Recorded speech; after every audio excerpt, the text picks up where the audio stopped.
ఆకాశవాణి ప్రాంతీయ వార్తలు చదువుతున్నది డివి సత్యనారాయణ. ఈనాటి వార్తల్లోని ముఖ్యాంశాలు: ధాన్యం కొనుగోలు ప్రక్రియను ఈ ఏడాది పండుగ వాతావరణంలో చేపట్టాలని మంత్రి నాదెండ్ల మనోహర్ అధికారులకు సూచించారు. గాలి కాలుష్యం నివారణలో ప్రతి ఒక్కరూ భాగస్వామ్యం కావాలని మంత్రి పి నారాయణ ప్రజలను కోరారు. గూగుల్ డేటా సెంటర్ ఏర్పాటు ద్వారా ఉత్తరాంధ్ర ముఖచిత్రం మారుతుందని కేంద్ర మంత్రి కె రామ్మోహన్ నాయుడు పేర్కొన్నారు. రాష్ట్ర ప్రభుత్వ ఉద్యోగులకు సంబంధించిన వివిధ పెండింగ్ అంశాలపై ప్రభుత్వ ఉద్యోగ సంఘాల నేతలతో మంత్రివర్గ ఉపసంఘం ఈరోజు సమావేశమైంది. వస్తు సేవల పన్ను తగ్గింపు కారణంగా వ్యవసాయ రంగానికి చాలా మేలు చేకూరుతోందని మంత్రి అచ్చెన్నాయుడు తెలిపారు. వార్తల వివరాలు: ఈ ఏడాది ధాన్యం కొనుగోలు ప్రక్రియను పండుగ వాతావరణంలో చేపట్టాలని రాష్ట్ర పౌర సరఫరాల శాఖ మంత్రి నాదెండ్ల మనోహర్ అధికారులకు సూచించారు. విజయవాడలో ఈరోజు మంత్రి అధ్యక్షతన అధికారులకు రాష్ట్ర స్థాయి వర్క్షాప్ జరిగింది. ఈ కార్యక్రమంలో మంత్రి మాట్లాడుతూ, గత ఏడాది ధాన్యం కొనుగోలు సమయంలో క్షేత్రస్థాయిలో గుర్తించిన సమస్యలను ఈ సంవత్సరం ముందస్తు ప్రణాళికలతో పరిష్కరించుకోవాలని సూచించారు. ముఖ్యంగా గన్ని బ్యాగులు, రవాణా వంటి సదుపాయాలను ముందుగానే సిద్ధం చేసుకోవాలని ఆదేశించారు. ఫుడ్ కార్పొరేషన్ ఆఫ్ ఇండియాకు 60 రోజుల్లో బియ్యం సరఫరా చేసే రైస్ మిల్లులకు ప్రాధాన్యత ఇవ్వాలని సూచించారు.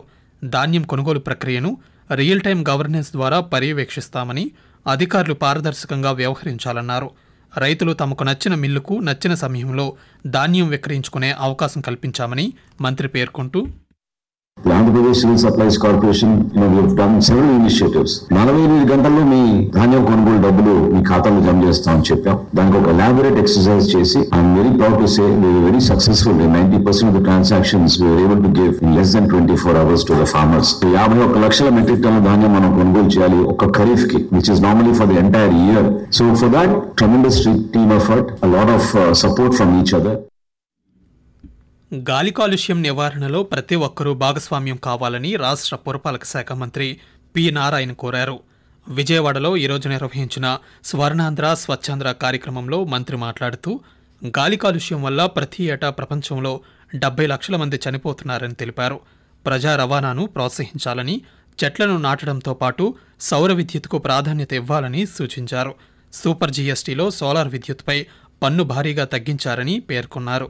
రాబోయే 2 ఏళ్లలో మున్సిపాలిటీల్లో ఇంటింటికి కుళాయి ద్వారా మంచినీరు అందిస్తామని మంత్రి తెలియజేస్తూ, కాలుష్యం లేకుండా ఎయిర్ ఉంటే అనేక జబ్బులు తగ్గుతాయి. మనం చెట్లు పెంచాలి. పరిశ్రమల నుంచి వచ్చే ఏదైతే కాలుష్యం ఉందో దాన్ని ప్రాపర్ గా ట్రీట్ చేసి బయటికి పంపించాలి. తక్కువ డిస్టెన్స్ ఉంటే సైకిళ్లలో నడిచిపోయేటట్టుగా గ్రీన్ ఎనర్జీకి ప్రతి ఒక్కరూ ప్రోత్సహించాలి.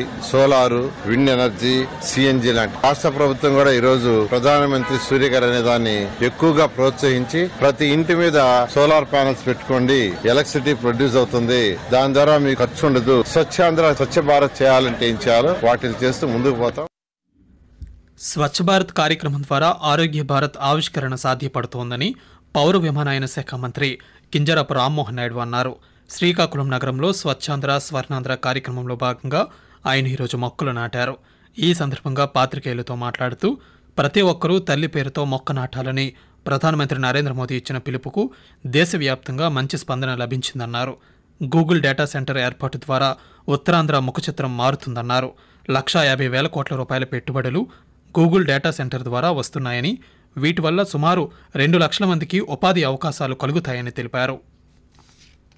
రాష్ట్ర ప్రభుత్వ ఉద్యోగులకు సంబంధించిన వివిధ పెండింగ్ అంశాలపై అమరావతిలోని రాష్ట్ర సచివాలయంలో ప్రభుత్వ ఉద్యోగ సంఘాల నేతలతో మంత్రివర్గ ఉపసంఘం ఈరోజు సమావేశమైంది.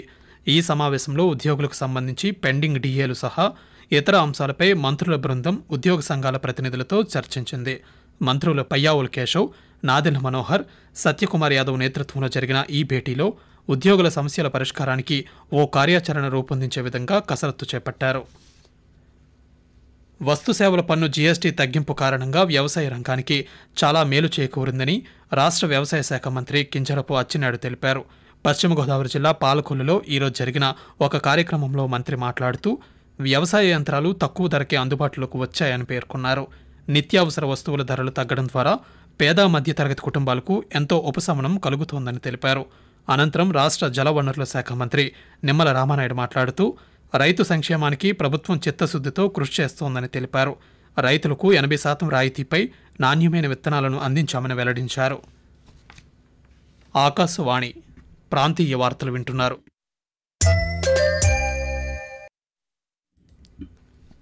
ప్రభుత్వ వైద్య కళాశాలల్లో పీజీ వైద్య విద్యా సీట్లు భారీగా పెరిగాయి.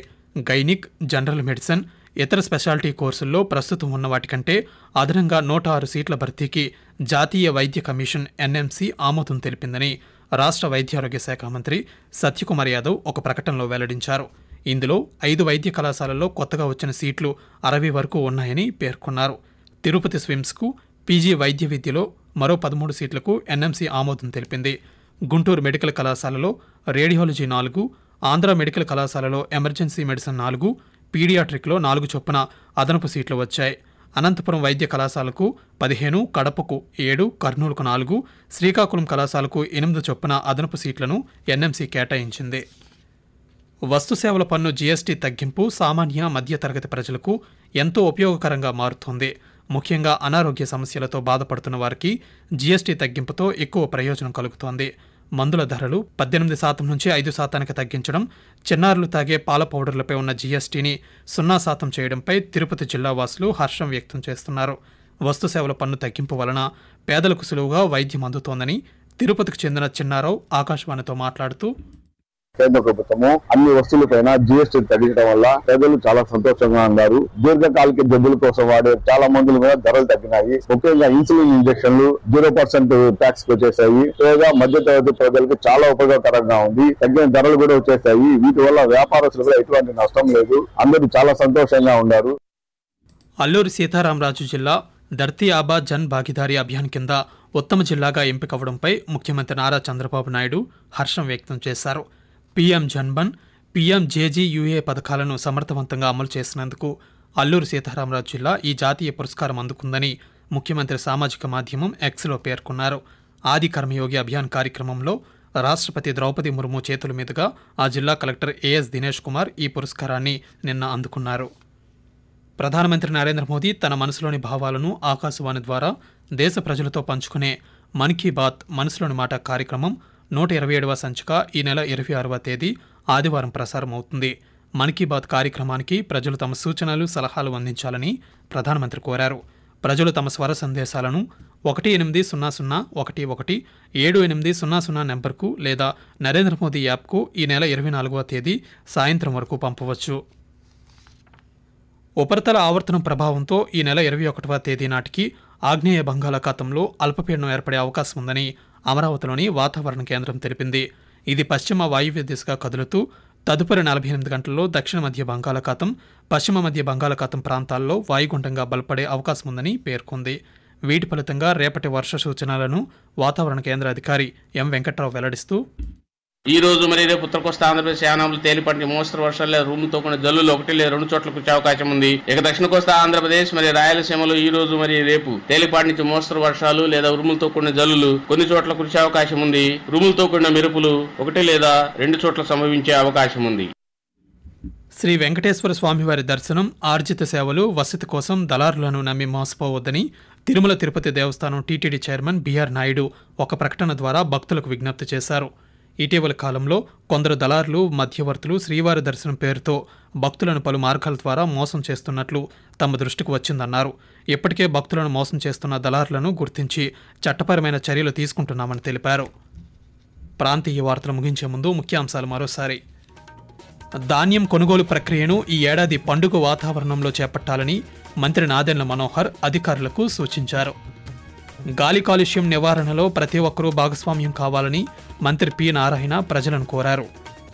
గూగుల్ డేటా సెంటర్ ఏర్పాటు ద్వారా ఉత్తరాంధ్ర ముఖచిత్రం మారుతుందని కేంద్ర మంత్రి కె రామ్మోహన్ నాయుడు పేర్కొన్నారు.